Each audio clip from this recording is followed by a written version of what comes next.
यार लेच गरीब घरात जन्म झाला वाटतं. याच्याकडे डायपर आणायला बी पैसे नाहीये, म्हणून बाळा ते गुंडाळून गेले माझ्या ढुंगाले, ते बी म्हाताऱ्याच्या खराब लुगड्याचे. देवा, टाटा अंबानीच्या घरात तरी जन्म द्यायचा असता रे. गोट्या काय करू राहिला? बाळा हे पाय, दादी आली तुझ्या दादी. चालून दाखव मला, चालून.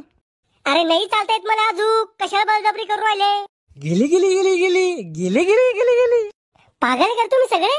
जे आलं ते गिली गिली गेले, आलेले गिली गिली गेले, आलेले. लय राग आहे तुम्हाला अशा लोकांचा, पण लहान पडलो म्हणून काही करता येत नाही. काही आणाव त्याला इकडं, काळा टिपका लावते त्याच्या गालावर, मग नजर होणार नाही त्याला कोणाची. अव माय, मला कुठे नजर उरायली? इतकं चांगला दिसतो का मी? तुमच्या दोघांच्या खराब तोंडाची बेरीज करून वळली मी. चला याला जसं झोपू घालते. हा ये पटलं भाऊ आपल्याला, कवाची झोपी आले. यग यग गाई बा झोपी जाई. अय गोट्या, झोपला का? झोपला होता का तू? नाही, कोमात गेलतो मी. अहो ती साळेल कुत्र्याला डशेले का तू? झोपतो घेऊ दे मला, मी का काही खेळलंय का? जे आलं ते परेशान करतोय तर मला आणती म्हण.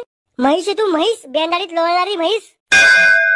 ऐ शकुंतला, गोट्याला काजळ लाव ना. लावा, मा डोळ्याला काजळ लावा, तोंडाला काजळ लावा, काळ डक करून टाका मग तोंड. डुकराच्या